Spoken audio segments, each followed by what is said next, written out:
Do what thou wilt shall be the whole of the law. Liber 65, Chapter 2. I passed into the mountains of lapis lazuli, even as a green hawk between the pillars of turquoise that is seated upon the throne of the east. So came I to Duant, the starry abode, and I heard voices crying aloud, O thou that sittest upon the earth, so spake a certain veiled one to me, thou art not greater than thy mother, thou speck of dust infinitesimal. Thou art the Lord of glory and the unclean dog. Stooping down, dipping my wings, I came unto the darkly splendid abodes. There in that formless abyss was I made a partaker of the mysteries of verse. I suffered the deadly embrace of the snake and of the goat. I paid the infernal homage to the shame of Chem. Therein was this virtue, and the one became the all. Moreover, I beheld a vision of a river. There was a little boat thereon, and in it, under purple sails, was a golden woman, an image of Asi wrought in the finest gold. Also the river was of blood, and the boat of shining steel. Then I loved her, and loosing my girdle, cast myself into the stream. I gathered myself into the little boat, and for many days and nights did I love her, burning beautiful incense before her. Yea, I gave her of the flower of my youth, but she stirred not. Only by my kisses I defiled her, so that she turned to blackness before me. Yet I worshipped her and gave her the flower of my youth. Also it came to pass that thereby she sickened and corrupted before me. Almost I cast myself into the stream. Then at the end appointed her body was whiter than the milk of the stars, and her lips red and warm as the sunset, and her life of a white heat like the heat of the midmost sun. Then she rose up from the abyss of ages of sleep, and her body embraced me. Altogether I melted into her beauty and was glad.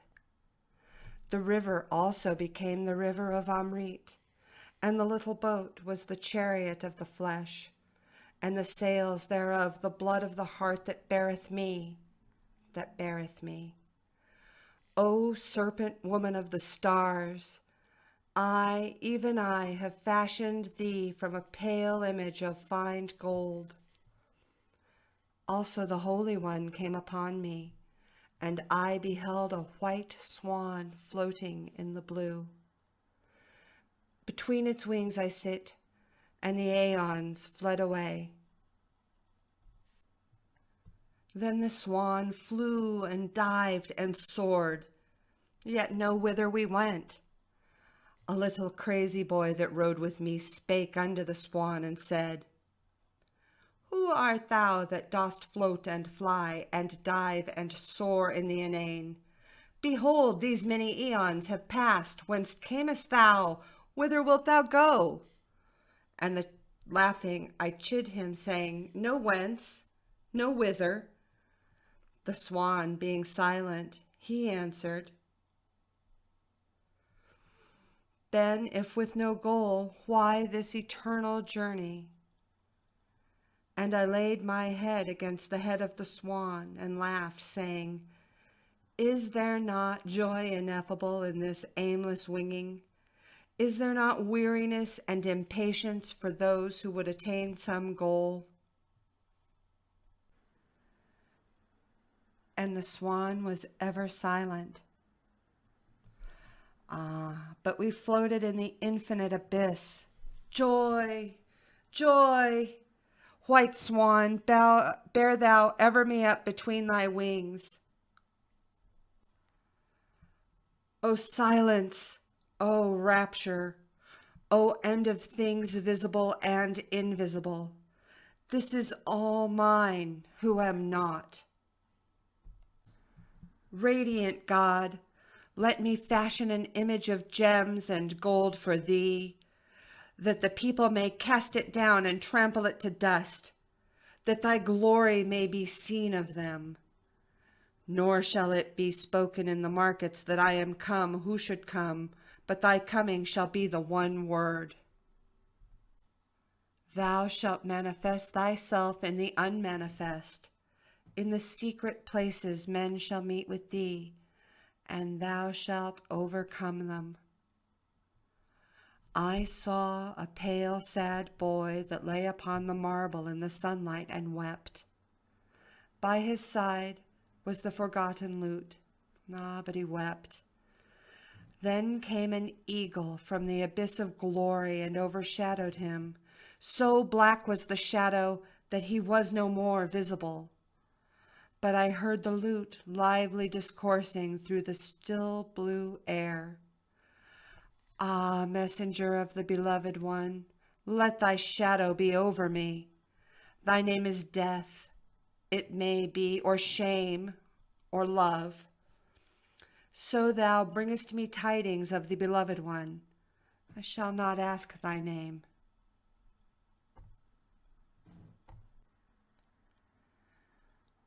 Where is now the master? Cried the little crazy boys. He is dead, he is shamed, he is wedded, and their mockery shall ring round the world. But the master shall have his reward. The laughter of the mockers shall be a ripple in the hair of the beloved one. Behold, the abyss of the great deep. Therein is a mighty dolphin lashing his sides with the force of the waves. There is also a harper of gold, playing infinite tunes. Then the dolphin delighted therein and put off his body and became a bird. The harper also laid aside his harp and played infinite tunes upon the panpipe. Then the bird desired exceedingly this bliss, and laying down its wings became a fawn of the forest. The harper also laid down his panpipe, and with the human voice sang his infinite tunes. Then the fawn was enraptured and followed far. At last the harper was silent, and the fawn became Pan in the midst of the primal forest of eternity. Thou canst not charm the dolphin with silence, O my prophet. Then the adept was wrapped away in bliss, and the beyond of bliss, and exceeded the excess of excess. Also his body shook and staggered with the burden of that bliss and that excess and that ultimate nameless. They cried, "He is drunk," or "He is mad," or "He is in pain," or "He is about to die." And he heard them not. O my Lord, my beloved, how shall I indite songs when even the memory of the shadow of thy glory is a thing beyond all music of speech or of silence? Behold, I am a man. Even a little child might not endure thee, and lo,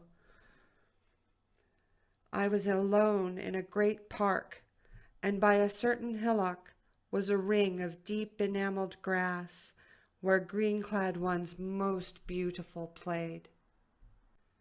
In their play I came even unto the land of fairy sleep.